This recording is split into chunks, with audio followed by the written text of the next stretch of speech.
Trump ने Zelensky को बोला कि अब ये जो शांति समझौता है तो आप उस शांति समझौते पर साइन नाउ और लूज एवरीथिंग, यानी अब तो इस शांति समझौते पे या तो आप साइन करिए या फिर आपका सारा कुछ धीरे धीरे छिन जाएगा, नष्ट हो जाएगा।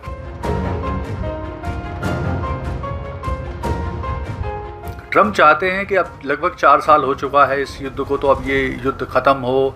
वो बहुत फ्रस्ट्रेटेड हो रहे हैं क्योंकि उन्होंने अपने चुनाव के दौरान बार बार घोषणा की थी कि जैसे ही वो राष्ट्रपति बनेंगे 24 घंटे में इस युद्ध को ख़त्म करवा देंगे।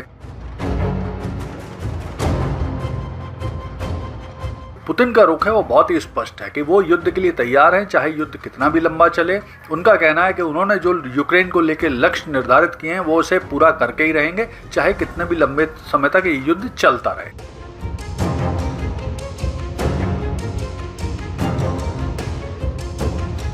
नमस्कार दोस्तों, आज बात करेंगे एक इम्पॉर्टेंट डेवलपमेंट पर, और वो डेवलपमेंट ये है कि ट्रंप ने जेलेंस्की को बोल दिया है साइन नाउ और लूज एवरीथिंग।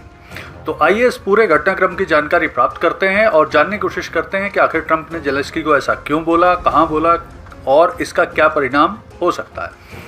तो देखिए, जैसा कि आपको पता है कि अभी ट्रंप और जेलेंस्की के बीच में जो ट्रंप का रिसोर्ट है फ्लोरिडा में स्थित मार ए लागो, उसमें एक यूक्रेन रशिया वॉर पर एक विस्तृत मीटिंग हुई।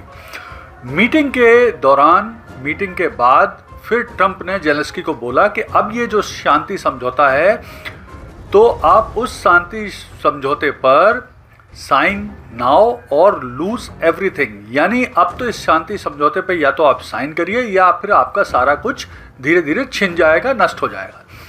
तो देखिए हो क्या रहा है कि इस मीटिंग के बाद फिर ट्रंप और जेलेंस्की ने एक संयुक्त प्रेस कॉन्फ्रेंस को भी संबोधित किया, और उस संबोधन के दौरान दोनों नेताओं की हालांकि जो दैहिक भाषा थी वो बड़ी टेंस दिख रही थी, लेकिन तब भी दोनों ने इस मीटिंग को बड़ा पॉजिटिव बताया और साथ में ये भी बताया कि 95% चीज़ों पर दोनों के बीच में सहमति बन गई है, यानी शांति समझौते के 95% चीज़ों पर सहमति बन चुकी है। लेकिन जो वो 5% है उसमें सबसे बड़ा जो अड़चन है, जो प्रॉब्लम आ रही है, वो ये आ रही है कि जेलेंस्की मुख्य रूप से जो यूक्रेन का डॉनबास क्षेत्र है, जिसमें डोनेस्क और लुहांस्क का क्षेत्र आता है, उसे छोड़ने को तैयार नहीं है। जबकि अगर हम टेक्निकली देखें तो वो क्षेत्र अब वैसे भी रूस अपने कब्जे में कर चुका है, अब रूस उसे छोड़ने के लिए तैयार नहीं है। तो यही एक सबसे बड़ी अड़चन इस शांति समझौते में आती दिखाई दे रही है।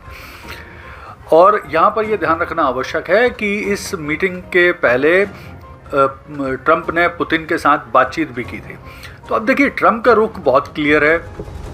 ट्रंप चाहते हैं कि अब लगभग 4 साल हो चुका है इस युद्ध को, तो अब ये युद्ध ख़त्म हो। वो बहुत फ्रस्ट्रेटेड हो रहे हैं क्योंकि उन्होंने अपने चुनाव के दौरान बार बार घोषणा की थी कि जैसे ही वो राष्ट्रपति बनेंगे 24 घंटे में इस युद्ध को ख़त्म करवा देंगे। इसके अलावा उनका अब कहना है कि जेलेंस्की को अब सारी बातें मान लेना चाहिए। तो ये ट्रंप का रुख है। जेलेंस्की का रुख क्या है? तो जेलेंस्की का रुख बहुत स्पष्ट है कि वो बाकी चीज़ों पर तैयार हैं, लेकिन वो अपनी भूमि छोड़ने को तैयार नहीं है। विशेष तौर पर जो डोनबास का क्षेत्र है, जिसमें डोनेस्क और लुहांस्क आता है, उसे छोड़ने को वो तैयार नहीं है। वे यूक्रेन की सुरक्षा की पूर्ण गारंटी चाहते हैं। इसके अलावा वो सम्मान भी चाहते हैं कि सम्मान के साथ उन्हें पूर्ण गारंटी मिले। जबकि इस पूरे घटनाक्रम का जो पुतिन का रुख है वो बहुत ही स्पष्ट है कि वो युद्ध के लिए तैयार हैं, चाहे युद्ध कितना भी लंबा चले।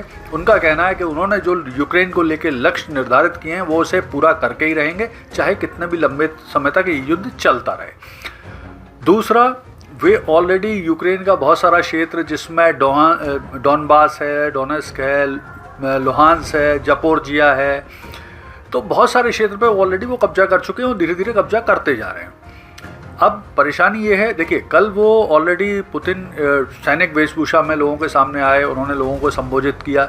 उसका भी एक मैसेज है कि वो विश्व को भी मैसेज देना चाहते हैं, अमेरिका को भी दे रहे हैं, यूक्रेन को भी मैसेज दे रहे हैं, अपनी डोमेस्टिक जनता को भी मैसेज दे रहे हैं कि उनके सब कंट्रोल में है, वो अभी युद्ध के लिए तैयार हैं, सेना के साथ हैं। यानी वो उस तरह का मैसेज उनका चल रहा है और यूक्रेन पर प्रेशर डालने की कोशिश तो कर ही रहे हैं। अब यूक्रेन की प्रॉब्लम क्या है, यानी जेलेंस्की की प्रॉब्लम क्या है कि अगर वो ट्रंप की बात को बार बार नहीं मानते हैं तो अब ट्रंप या अमेरिका भी उनको सहयोग देने से मना कर सकता है, और एक बार अमेरिका का सहयोग बंद हो गया तो वो भी उनके लिए बहुत परेशानी का विषय बन सकता है। तो ये एक परेशानी है ट्रंप के साथ। अब देखिए, अगर हम यूक्रेन और रशिया युद्ध की बात करें तो लगभग फरवरी 2022 से युद्ध चल रहा है, 4 वर्ष होने वाले हैं, काफ़ी लंबे समय से युद्ध चल रहा है। लाखों व्यक्ति मारे जा चुके हैं, करोड़ों अरबों डॉलर का नुकसान हो चुका है। यूरोप की अर्थव्यवस्था पे भी प्रभाव पड़ रहा है, सप्लाई चेन मैनेजमेंट पे भी प्रभाव पड़ रहा है। यहाँ तक कि भारत के ऊपर भी अमेरिका रूस से तेल खरीदने को लेके 25% पेनल्टी टैरिफ भी लगा चुका है। तो ये सब परेशानी है। अब इन सभी बातों का अगर हम विश्लेषण करें और जानने की कोशिश करें तो देखिए, बहुत सिंपल सी चीज़ है कि ये युद्ध अब अपने, मुझे लगता है कि अंतिम सिरे की ओर बढ़ रहा है, क्योंकि अब जिस तरह का प्रेशर जेलेंस्की के ऊपर पड़ रहा है, ट्रम्प जिस तरह से प्रेशर दे रहे हैं, जिस तरह से धमकियां दे रहे हैं, और अब उनने अल्टीमेटम ही दे दिया है कि या तो साइन नाउ और यू लूज़ एवरीथिंग। तो मुझे लगता है कि एक तरह से वो जेलेंस्की को बता रहे हैं कि या तो भैया तुम अब साइन कर दो, नहीं तो अब तुम्हें जो कुछ करना है वो तुम अपने हिसाब से देखो, हम इसमें नहीं पड़ेंगे। तो और आसान हो जाएगा पुतिन के लिए। इससे पहले, अभी 2 दिन पहले ही रूस ने बहुत बड़ा हमला किया था कीव के ऊपर, यूक्रेन की राजधानी के ऊपर, और ऐसा कहा जा रहा है उसके बाद जो पुतिन का सरकारी आवास है उस पर भी यूक्रेन की तरफ से ड्रोन अटैक किया गया था। यानी ये युद्ध में क्लियरिटी आने की जगह ये और युद्ध को भड़काने जैसी चीज़ें की जा रही हैं। लेकिन कुछ भी हो, जो स्थितियां बन रही हैं उसके हिसाब से अब मुझे लगता है कि यूक्रेन और रशिया के बीच में शांति समझौता होने की बहुत ज़्यादा संभावना बढ़ चुकी है, क्योंकि जिस तरह से दबाव है अब इस समय जेलेंस्की के ऊपर, वो लंबे समय तक इस दबाव को ना तो झेलने की स्थिति में है, ना उनकी अब स्थिति ऐसी रह चुकी है।